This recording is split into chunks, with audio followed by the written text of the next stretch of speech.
Hi everybody. I'm coming to you this warm September morning from my garage, which is where I have my home studio. And it's a little warm in here, so if you see a sheen of sweat forming as this video continues, please forgive me. Today I want to talk to you about boards, bases, and a little bit about armatures. We talked in class about the different kind of boards, and I wanted to just show you, illustrate some of the things we talked about. One of the first things I mentioned to you was an OSB board. I'm going to hold that up. I use these for my ceramics, and so they're covered with clay. Forgive the white stuff that's on there. But if you can see, it's made out of just scrap lumber, chips and stuff that's just left over. It's kind of a really inexpensive and kind of gritty looking board. It's not necessarily a board that you would use unless you were going for that look. I could see taking and staining that in a way that you really kind of get the grit about it, kind of, if you're looking for kind of a grunge look. You have to remember that you don't have to use a base, okay? So if your piece stands on its own, you're done. But if you need a base, either to hold the piece up or because it needs to anchor the piece, somehow balance the piece, if a base is needed, the base now becomes a part of the artwork, and you have to put as much thought into what the base is going to look like as you did into the artwork. This is particle board. I'll hold that up and see if you can tell what's going on here. This is just little bits of wood and sawdust that's all been glued together. This is a very cheap board. It's a little rough, and it doesn't sand well because the size of the particles in here are fairly large. And so you sand it, you just keep raising more and more grit. So particle board, you can see on the other side of this is melamine. This is like what they use for cheap cabinets and stuff like that. And this is actually left over from a cabinet from once upon a time. So that's the particle board. Now this is MDF. We'll put that up to the camera. It too is a type of particle board, but it uses a very, very fine particle. And so the MDF is very smooth and it's really paintable. It paints up beautifully because it is so smooth and the particle size is so small. So today I'm going to be making a couple of armatures using this MDF. I also have, these are pre-cut plaques that I picked up at a hobby store. Michael's, Joann's, Hobby Lobby, whichever is your favorite. And they come in all different sizes, and they're solid wood. They're really beautiful. I use them for a lot of things. I use them in my ceramics, but they make great bases, and they're pre-cut, and they're beveled, and they're really, really lovely. They're a little pricey. If you were buying a lot of these, you'd probably start to balk at the price and want to figure out a cheaper way to do it. But they're there and they're ready to go. They're sanded, they're solid wood, they can be stained or painted. You would never stain an MDF, I don't think. It's just not a pretty wood. You paint it. But with these, because they're solid wood, and they come in smaller sizes, larger sizes, and like I said, you can just go over to the woodworking section and you'll find just tons of these to choose from. So this is a pretty nice option if you want to already have something pre-cut and ready to go. I have big MDF boards that I cut down this morning with my skill saw. I also have over here some plywood. This is really old plywood, so you can see it's very oxidized. I've used it, but plywood is made out of gluing layers of wood together. So the top surface is usually very wood-like, but on the sides you can see they can be pretty rough. People who use plywood for finish will put a trim along that outside to cover that up because it's not pretty. Plywood's cheaper than solid wood, and so that's why a lot of times they opt for the plywood. Okay, I'm going to keep this MDF board handy here because whenever I'm drilling into anything, I want to have a board underneath so that if I go too far, I don't drill into my table. So today I'm going to do two different types of armature. If you're having trouble getting your piece to stay upright, it's tending to lean or whatever, you have a small, then you want it to go to large, and it just won't stay up, you may want to start with an armature. So I'm going to do two armatures today. I'm going to do one with just a wooden dowel into a piece of wood that I'm going to head and glue with the wood glue that we talked about in class and also on the PowerPoint that I did for you. And so I'm going to drill a hole into this MDF, and then I'm going to put a bunch of glue in there and I'm going to stick this in. And then I need to set it aside and just keep it vertical until my glue has set up. And that's one of the reasons I'm going to use the wood glue, because remember we talked about it's tacky and it sets up pretty quick. So that's the first one I'm going to do. And that is a pretty light duty armature. I wouldn't use that armature with anything that was really, really heavy. Because we've just got, you know, the dowel is only going to be buried only as thick. This is probably 3/4 inch MDF.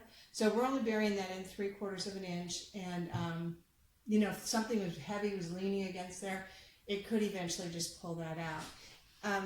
You know, the rule is when you're gluing things, the more surface to surface contact you had, the better bond you're going to get.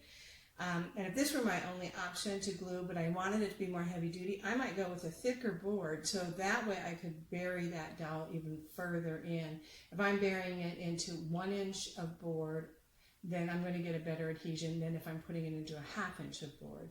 So I had the 3/4 MDF on hand, which was fortunate because 3/4 is kind of a pretty nice thickness. It makes a nice base. It has some substance. You could make this whatever size you wanted. Of course, I'm just using something I had on hand. I'm going to use a hole saw today, drill with a hole saw, and this is a 5/8 inch, and I didn't actually have a 5/8 inch drill bit. That's the largest bit I had, and it wasn't large enough. It has to be as big as the dowel that I'm putting in there. So I went over to this hole saw, and the nice thing with the hole saw is it's got this point that's going to get you right on center. I drew an X from corner to corner on diagonals, and that found my center really, really quick. If I were going to use this for a base, I would be painting over it, so I wouldn't care that I made this pencil mark on it. So I'm going to line that up with that center, and then putting pressure on it, I'm going to drill.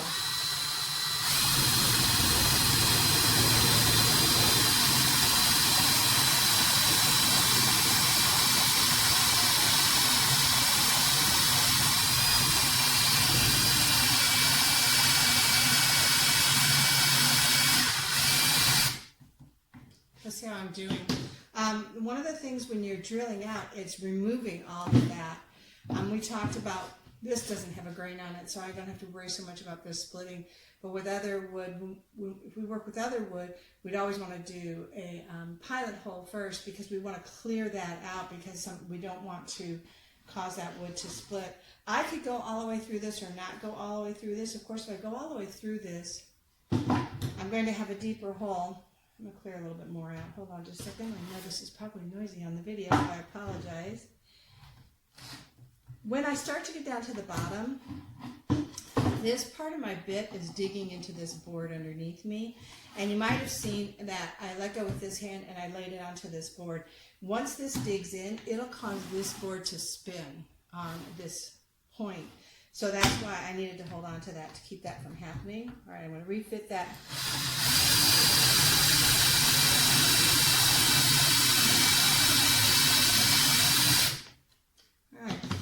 Going to work for me. I didn't go all the way through, and part of the reason I didn't want to go all the way through is because when I put the glue in, I didn't want the glue gushing out the hole on the other side. That just becomes a housekeeping problem for me.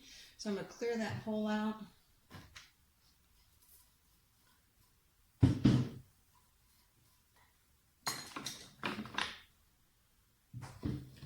Put all this debris out here. Some of this sawdust would just glue in and probably be okay, but I want to get it pretty clean.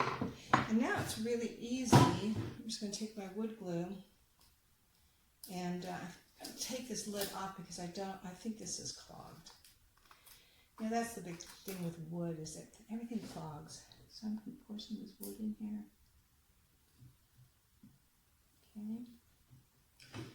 Okay. I'm take my dowel.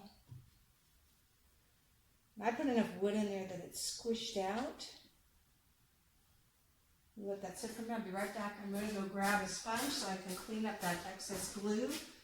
Do it right away. Don't let it set up. Glue that hasn't set up is very easy to remove, and after it's set up, you have to sand it off of here, which, believe me, is no joy. That's just work. So it's so easy to do right now.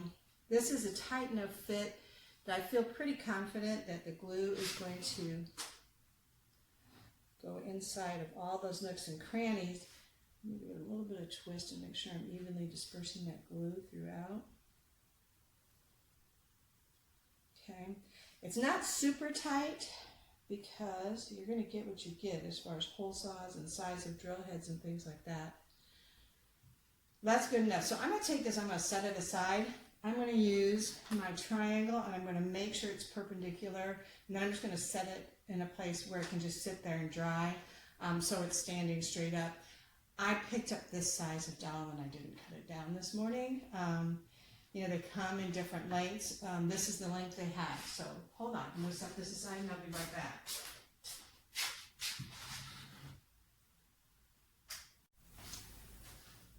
All right, so while our wooden dowel is over there setting up, we're going to go ahead and do a floor flange. And we talked about this in class also.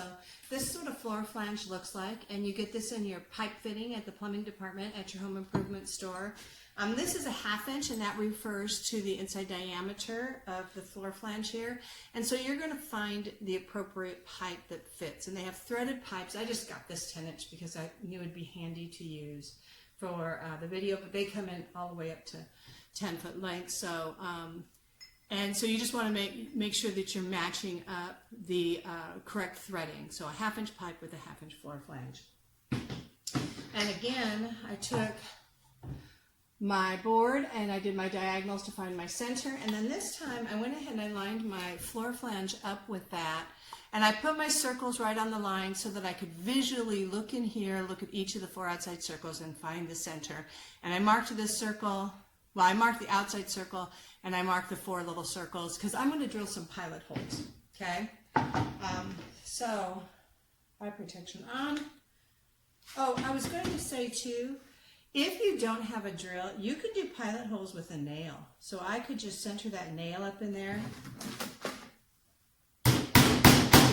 And that's at least helps to get it, so your drill can get a bite into that, or your screw can get a bite into that. But since I'm using my screwdriver today, or my screw gun, I can go ahead and drill my own pilot holes, which is nice. So I just have a very small, and this is just going to help those screws to go in nice and smooth and easy.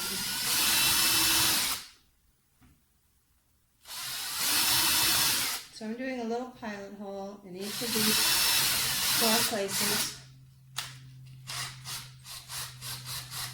I like having just a lid here. This is where I have my hardware and I can put all my bits and stuff in here so I don't lose them. I pulled out a couple different screws today to decide what I was going to do. I have a wood screw and I have 2 drywall screws. So let's hold these up to the camera. And so here's my drywall screws, and they have a nice coarse thread, a flat head. They go in easy. I told you already I'm a fan of drywall screws. I have these wood screws on hand. I keep every screw that comes with any project I do. I never throw away a nail or a screw. But the big thing is these are 3 different sizes. So what do I use? Which one do I use? Well, I need something.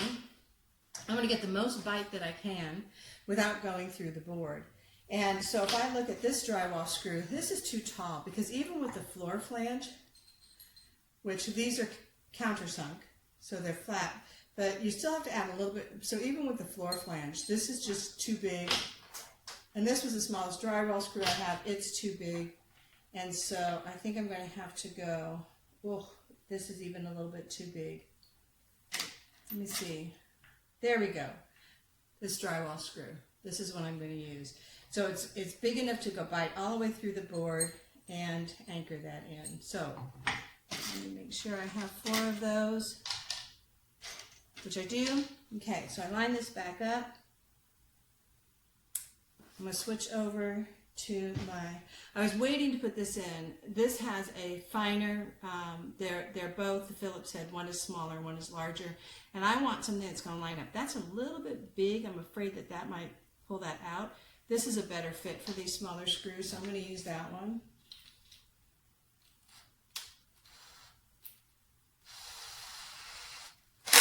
Okay. Line them up. Now I got these great pilot holes.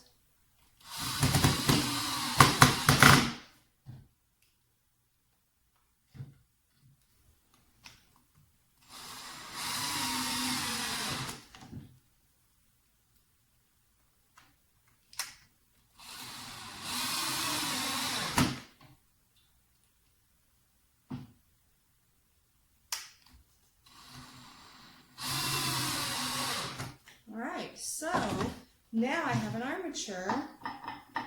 Now the thing I like about the floor flange and pipe is this is a pretty heavy duty armature. The one with the wooden dowel, it's kind of a lightweight, but this, you've got a really nice broad base on this armature. You've got a very strong, I mean, you'd have to strip out all 4 of these screws before this is going to tip over. If you're doing something that's going to be heavy duty, you want to marry it with a base that's wide enough that it's not going to tip over. And so I could go pretty tall. If I went too tall, I'd go to a broader base. So the higher I get, the broader my base would be. So now that we've made our armatures, they're ready. What do we do with them? So with these particular, these very simple armatures, we're just going to have a straight up and down pull, and we're going to want to build upon that. So we could even just ball newspaper up on here, wrap tape around it and keep it on here. We could put foam on here. Basically, it's just that we want to start building the form, and then, you know, that's with the assumption we're going to layer something over it. You could take wire mesh and build a wire mesh cage around here and then start layering over the top of that wire mesh. So this is just going to be the thing that holds that on. You could do this and build it on here thinking that you'd slide it off later and it would sit on its own. In ceramics, we'll do that. We'll do paper and then we'll do clay over it and then we'll slide the whole thing off. And we'll go ahead and fire it because we can't fire this in the kiln. But for sculpture, we don't have to worry about that. So for any other materials, all this is going to do is help you to start building your form on here and getting everything to sit up tall. This may not be something you need to do for this first project, but you want to keep this in mind as we go out throughout the semester, and this might just come in handy for you.